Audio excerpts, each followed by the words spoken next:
Hello, everybody. I'm Steve Nathanson, CEO and founder of Strive for More. And I want to talk a little bit more about leadership today. And you'll notice a theme. The start of our podcast season this year in 2022 is really focusing around leadership and common questions that I do get from the leaders that I work with. And one of those is, how do I influence my leadership? In other words, how do we manage upwards? Another common term. So part of the question can seem difficult. It depends on the leaders that we are working for. And that's fundamentally the first part of the answer, is we have to know, who are we working for? What kind of leader are they? Are they someone who is open, to hearing what other people have to say? Do they value the opinions of others? Do they share information readily? Do they not? Do they create silos? Are they transactional, transformational, inspirational? Do you think that they're being authentic? Do they help get hurdles out of your way? We've talked about a lot of different leadership styles and theories already this season. So we can pick from those to see who is our leader. What styles do they engage with? Does it work for me? A lot of times, honestly, this question actually comes out when we're working for a leader who we do not necessarily enjoy working with, or we don't resonate with.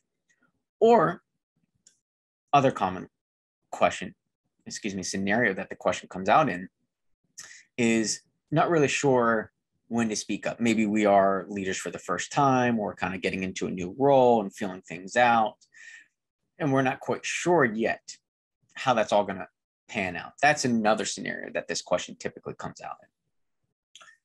So I want to give heed to those before we dive in, because it can be very hard to work for somebody who doesn't share communication, who is very transactional, who just barks orders, is siloed. Just do your job. It doesn't matter what you say or what you think. I'm not going to listen to you. Those are legitimately hard things to do. So it is fundamentally getting down to, who are we being led by? We have to know who they are. How do they operate? What makes them tick? Because by doing that, even in this scenario that we're talking about, where they're really closed off, they don't communicate, they just essentially are more transactional, we start to understand what ways we can and to what extent we can leverage and influence them. But it comes down to reading them, to knowing who they are.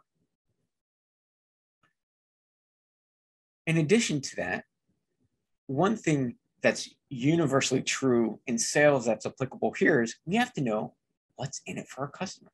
What's going to make them buy from us? What value are they getting from it? Is it pure enjoyment? Is it something that they need? Why do we buy Apple Watches or iPhones or iPods when we used to buy iPods? We got something out of it. There's an importance there for me, for us.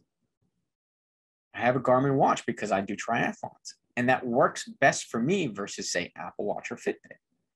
It's what really resonates with me and gives me what I need out of it: the statistics, the tracking, the ability to swim with it, the ability to last through an Ironman.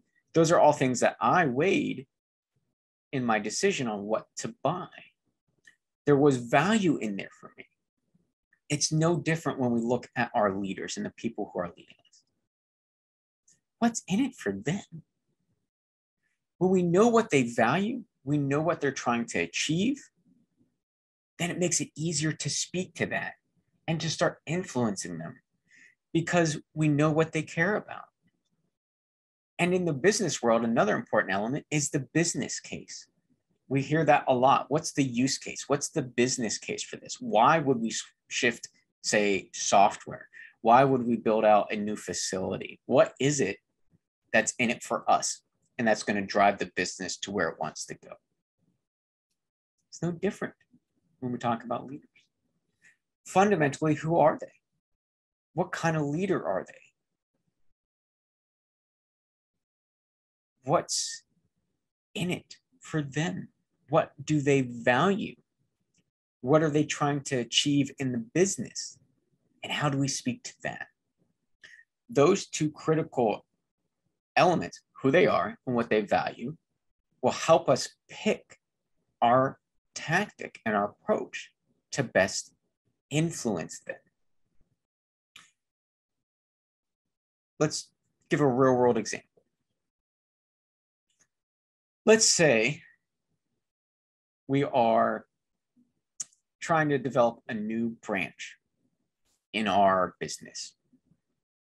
And perhaps our leader has the ability to really lead and inspire other people.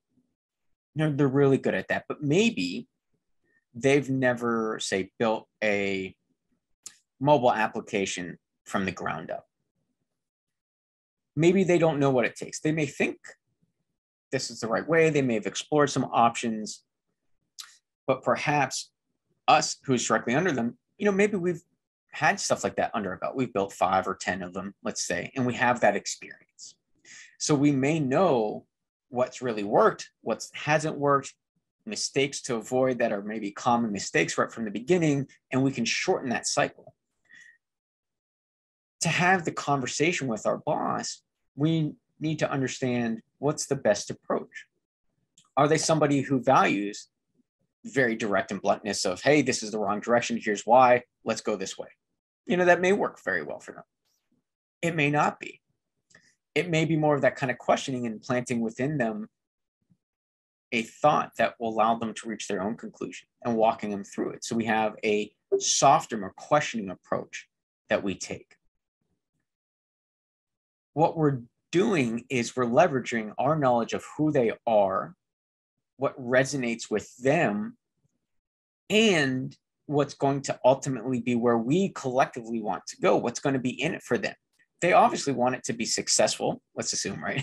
In this example, they want that success. They want to build out this mobile application platform, but there may legitimately be hurdles that perhaps they're not aware of because what they don't know, and that's okay. We can influence them into that right direction and help them see that. So by knowing who they are, it can gauge, do we go direct? Do we go soft? Do we need data and research to share with them? Do we need to help them see their own conclusion and think about things and plant that seed and let them mull it over? That's going to be dictated by our past experiences with them and what we know resonates with them the most. That sets us up for success and how we plant that seed and share that information with them. And ultimately, it's not something that we're saying, hey, we have to do this because you're wrong and we're right. People don't like to be told that they're wrong. How often does that really go over well for you when you've done that in the past? When we focus instead on what we collectively want to achieve, what's in it for them is building out this successful mobile application that drives the business results that we're all looking for and we want to be a part of because it keeps us in business and it gives us our paycheck. It's much more powerful because it's towards a common collective goal versus them versus you, if that makes sense. Instead of me versus them and saying, you're wrong, I'm right. We're focusing on achieving a collective outcome that we both desire and helping collaboratively to get there. So we're not putting one person against the other. We're presenting it in a way that's going to help drive the business to where they want it to go. These are some of the key factors to know in how to influence people in general, not just our leadership. One other common thing that does come out with this in terms of influence is really knowing what's within our scope. And can we accept that? It can be very hard to live in uncertainty and not knowing truly where our scope lies. We may think that this is a big scope that we have, but in reality, maybe we've got this smaller scope that we've been given. We may be capable more, we may have done more.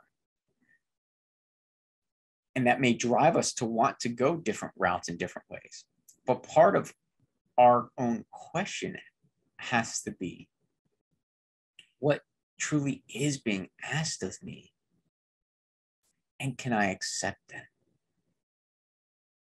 Because once I accept that, there's something psychologically that happens. It stops the fight within me, and it stops the fight against our leader. And I don't mean this like we have to absolutely just fall in line and be a good subordinate, and that's the way it's got to be. What I mean by this is I may have done much more than what I'm being asked to do now. And so I may feel compelled to share information and want to drive and do so much more. And I may feel like I'm fighting against myself because perhaps I've taken a step back. Perhaps this is something that I feel maybe is beneath me even. Those are some common thoughts that can come out. But when I really take that step back and I say, well, here's the position that I'm in. Here's what's being asked of me. Yes, I am capable of more, but let me focus on what it is that I have to do versus what I can do. And I accept that this is what I am responsible for. It's going to shift us psychologically, because when we present and try to influence our leadership, it's not going to come from a place where we have to get things done because we've done it before and it's the right way to do it and it's what I need to be or should be doing. It's a little bit of an extra. It's going the extra mile beyond, and it's going to shift the tone in which we present it. I bring this out because with a lot of leaders that I have worked with who are incredibly capable, incredibly smart and intelligent, there is a lot that they are capable of doing. And when their scope is unclear or undefined, it can be that struggle because they want to do more. They want to do it all. But when we take that step back and we look at, well, what can we realistically achieve? What are we truly being asked to do?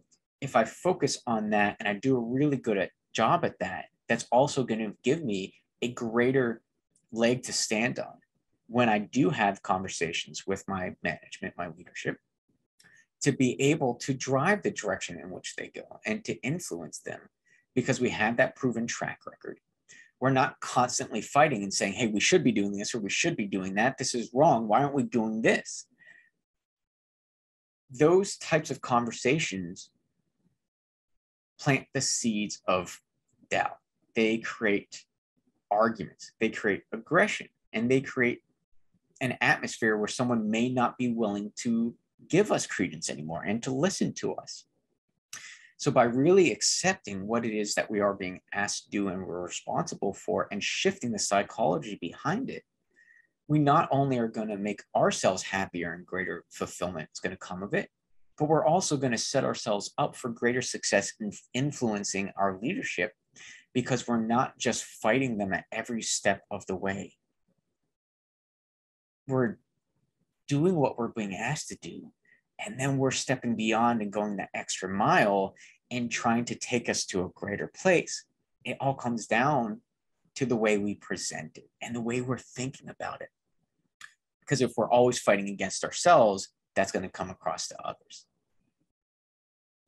So I just share that as one other fundamental thing we can do as human beings and as leaders to influence our leaders, by setting ourselves up naturally for success in presenting our best selves forward and creating an environment and an atmosphere that is easier for us to influence others. So I hope you enjoyed today. I hope you got something out of how do we influence others. The three key things that I'll just recap very briefly that we did talk about was knowing who your leaders are, knowing what's in it for them in the business case that we can tie things through, and then taking that self-reflective, introspective look at ourselves to see, am I creating that environment of constant struggle and fight? Or can I accept where I am, embrace that, and shift the psychology around it to go that extra mile that's also going to flip the atmosphere and the environment in which I engage with my leader. That'll naturally set us up for greater success in influencing them. So until the next time, be the movement in your life.